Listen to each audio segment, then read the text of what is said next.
우리가 어떤 선한 결과를 이루기 위해서는 고난과 역정이 따르기 마련입니다.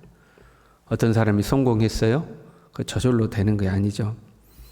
눈에 보기에는 쉽게 성공한 것 같아도 그 이면에 피나는 노력과 수고와 연구와 고생이 숨어 있죠. 어느 식당이 성공했다, 어느 음식점이 성공했다, 그냥 되는 거 아니죠. 가만 보면 연구하고 시도하고 새로운 걸 개발하고 맛을 내기 위해서 노력하고 그런 것들이 숨어 있는 거죠. 이것들을 힘의 대결로 비유해 볼 수도 있어요. 앞으로 전진하려는 힘이 있는가 하면 뒤로 주저앉으려는 힘이 있죠.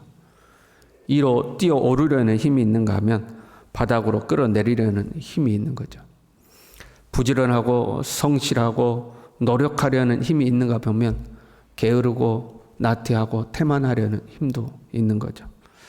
이 힘의 대결에서 누가 이기는가, 그거에 따라서 이제 결과가 달라지는 겁니다. 거의 모든 영역에서 이 힘의 대결이 존재하죠. 성실하려고 하는 쪽, 게으르려고 하는 쪽, 정직하려고 하는 쪽, 거짓되려고 하는 쪽, 항상 이 힘의 대결이 있는 거죠. 예수님의 사역도 마찬가지예요.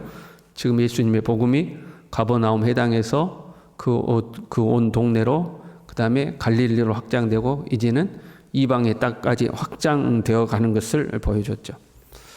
그리고 오늘 본문은 그 예수님의 복음이 무한전 확장만 되는 것이 아니라 그 복음에 반대하는 힘, 반대하는 세력이 있음을 이제 보여주고 있습니다. 먼저는 친족들이죠. 예수님을 붙들러 나왔어요. 친족들만 온 게 아니에요. 나중에 31절부터 보면 예수님의 어머니와 동생들도 찾아옵니다. 그래서 친족들은 예수님을 미쳤다고 그러는 거예요. 예수님 미쳤다 하고 이제 예수님을 붙들러 나왔고요. 그 다음에 예루살렘에서 내려온 서기관들이 등장합니다. 예수님의 소문이 예루살렘까지 이제 확 퍼진 거죠. 예루살렘의 종교 지도자들이 서기관들을 보내서 도대체 뭐 하는 사람인가 알아봐라 하고 이제 예수님을 알아보라고 서기관들을 보낸 거죠. 서기관들은 예수님을 보고 바알세불이 짚였다, 귀신의 왕을 힘입어 귀신을 내쫓는다 하고 이제 예수님을 평가를 한 거예요. 예수님의 마가복음에 기록된 예수님의 사역은 크게 두 가지죠. 병자를 고치시고 귀신을 내쫓으시고. 병든 자를 고치는 거에 대해서는 어떻게 문제를 삼을 수가 없죠. 아픈 사람을 고쳐주니까요. 그래서 병든 사람을 고치는 것은 어떤 문제를 삼았냐? 안식일날 고친다. 안식일을 어겼다. 그래서 이제 문제를 삼은 거예요. 그런데 이 귀신의 문제는 예수님이 귀신을 쫓아내는 걸 보고 귀신의 힘을 빌려서 귀신을 쫓아낸다 하고 이제 예수님을 공격하기 시작한 거죠.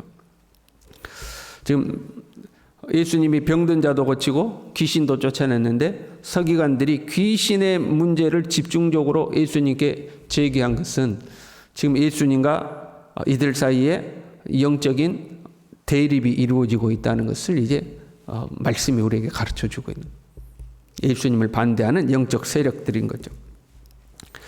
일단은 예수님께서 비유로 이들에게 설명하셔요. 사탄이 어찌 사탄을 쫓아낼 수 있느냐? 스스로 분쟁하면 나라가 됐든 집안이 됐든 망하는 거 아니냐?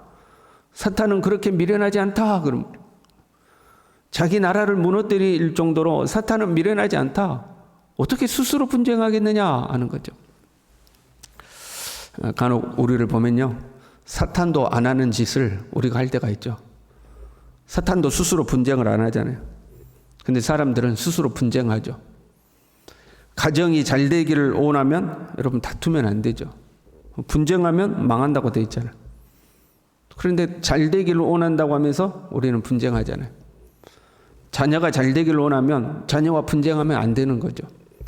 내 기업이 잘 되기를 원한다면 다투면 안 되는 거죠.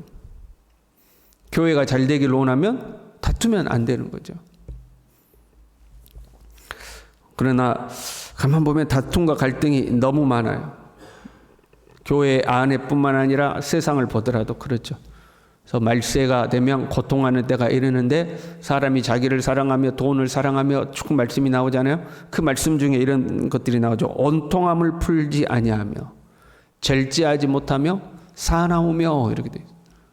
갈수록 사람들이 못 참고 사납고 분함을 풀지 아니하고 이제 싸우는 거죠. 그것이 내 가족이 되었던 이웃이 되었던 막 싸우는 거죠. 갈등하고 다투면 같이 망해요. 갈라디아서 5장 15절에요.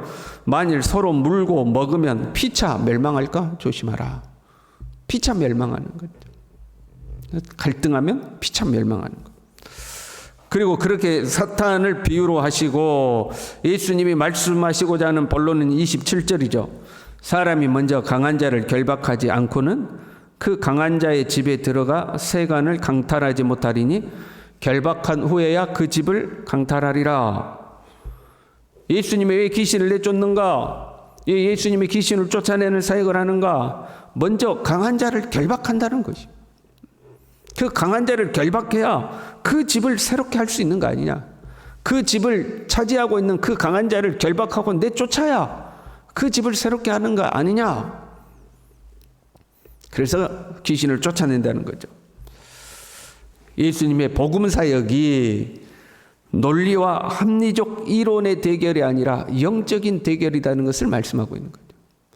한 사람을 변화시키는 것은 단순히 논리적으로 합리적으로 그 사람을 설득하는 것이 아니라 그 삶의 영역에 먼저 차지하고 있는 어둠의 세력들을 몰아내고 그리고 그 사람을 하나님의 사람으로 새롭게 세우는 것이다. 그래서 영적 대결, 귀신을 쫓아내는 것이다 하고 예수님이 말씀하고 있는 거죠. 우리 기독교가요, 한때는 좀 미신적인 데가 있었습니다. 무속신앙과 우리 기독교 신앙이 결합해가지고 무속적 요소가 들어오는 거죠. 무조건 믿습니다 하고 열광하면 내가 원하는 복이 다 올 것처럼 생각하는, 미신같이 생각한 거예요. 그러다가 부작용들이 생기니까 말씀의 필요성을 이제 깨닫는 거죠. 성경 공부를 해야 된다. 말씀이 없으니까 너무 신앙이 이상한 신앙이 된다. 말씀으로 돌아가야 된다 해서 우리가 성경 공부를 열심히 하는 거죠. 그런데 여기에도 이제 부작용이 있는 거죠. 너무 이성적인 종교가 되어버렸어요. 연구하고 생각하고 이런 건 하는 거죠. 그런데 이제 기도는 안 하는 거죠. 그래서 요즘은 우리가 부흥회를 하더라도 부흥 사경회 해가지고 말씀 배우는 것만 하잖아요. 막 뜨겁게 기도하고 이제 이런 거는 없어지는 거죠. 이성적으로 믿는 것이 된 거죠. 그런데 이 영적인 싸움에 있어서는 기도가 중요한 거예요. 기도 외에 다른 것으로는 이런 종류의 것이 나갈 수 없느니라. 기도 외에 다른 것은 안 된다는 거예요. 영적 싸움을 하는 데 있어서는 기도가 항상 필요한 거예요. 말씀도 필요해요. 말씀은 우리의 길을 가르쳐 주는 거죠. 안전하게, 엉뚱하게 무속으로 가지 않도록, 미신으로 가지 않도록, 내가 하나님을 오해하지 않도록 말씀이 우리에게 바른 길을 가르치고 지도해 주시죠. 그러나 그 영적 싸움을 싸우기 위해서는 기도가 필요한 거죠. 기도 외에 다른 것으로는 안 된다는 거죠. 우리의 가정에 문제가 생겨요. 그러면 기도가 필요한 거죠. 우리의 가정에 어둠이 침범한 것 같아요. 자꾸 우울하고 다투고 분쟁하고 하나님의 나라가 임해야 되는데 그냥 어둠의 나라가 임해요. 그러면 우리가 영적 대결이라는 걸 깨달아야 되는 거죠. 기도해야 되는 거죠. 자녀에게 문제가 생겼어요. 기도해야 되는 거죠. 직장에 문제가 생겼어요. 단순한 문제가 아니라 끊임없는 문제가 계속돼요. 기도해야 되는 거죠. 인간관계에 갈등과 문제가 자꾸 생겨요. 기도해야 되는 거죠. 하나님이 귀가 어두워서 우리에게 부르짖으라고 한 거 아니잖아요. 그게 우리에게 필요하니까 부르짖으라고 하는 거죠. 그래서 우리에게 기도가 끊어지면 안 되는 거죠. 기도가 중요해요. 이 영적인 싸움에 있어서는 기도가 중요한 거죠. 그러고 나서 상당히 두려운 말씀을 해요. 28절에요. 사람의 모든 죄와 모든 모독하는 일은 사하심을 얻되 누구든지 성령을 모독하는 자는 영원히 사하심을 얻지 못하고 영원한 죄가 되느니라. 영원히 사하심을 받지 못하는 영원한 죄가 있다는 거죠. 그것은 성령을 모독하는 것이다. 그리고 본문에서 성령을 모독하는 것은 30절에 이렇게 이야기하죠. 이는 그들이 말하기를 더러운 귀신이 들렸다 함이라라. 예수님에게 귀신 들렸다고 말하는 서기관들에게 하신 말씀. 예수님에게 저 귀신 들려가지고 귀신의 왕의 힘을 빌어가지고 저렇게 하는 거야 하고 예수님의 사역을 모독한 것에 대해서 성령을 모독한 것이고 영원히 사함을 받지 못한다. 그렇게 이야기하고 있는 거죠. 상당히 두려운 말씀이죠. 우리가요, 어떤 사역자가 성령이 충만해서 성령으로 치유하고 성령으로 귀신을 쫓아내요. 그의 사역 가운데 성령의 임재가 있어요. 그런데 우리가 오해하고 잘못 알아서 저거 다 귀신 역사야. 저거 다 그 귀신이 우리 신앙을 속이려고 저렇게 역사하는 거야. 우리가 그렇게 말을 하면 성령을 모독하는 죄가 된다. 성령의 사역을 귀신 역사라고 했으니까. 참 두려운 거 아니에요? 그래서 우리가 어떤 일을 함부로 판단하면 안 되는 거예요. 함부로 이렇다 저렇다. 그냥 한두 번 보고서 저거는 귀신 역사야 뭐야 이렇게 함부로 판단하면 안 되는 거죠. 그러나 오늘 본문의 말씀이 단순히 우리가 누군가를 오해해서 귀신 들렸다, 귀신 역사다고 해서 영원히 사함받지 못한다, 그제는 영원히 사함받지 못한다, 그걸 말하는 것은 아니에요. 그렇다고 치면 사도 바울 같은 사람도 영원히 구원받지 못해야 되죠. 그렇잖아요. 그 사람은 오히려 예수 믿는 사람을 잡아 죽였는데요. 본문은 서기관들을 예수님의 복음 사역의 확장에 맞서는 세력으로서 서기관들을 이야기하고 있어요. 단순히 예수님 앞에 예수님을 오해해서 귀신 들렸다 그렇게 말하는 것이 아니라 지금 하나님의 나라가 확장되어 가는데 하나님의 아들 예수 그리스도의 복음이 확장되어 가는데 그 예수님의 복음의 확장을 반대하는 세력으로서의 서기관들이에요. 예수님의 복음 확장을 반대하기 위해서 예수님을 모독하기도 하고 귀신 들렸다고 공격도 하고 하는 거죠.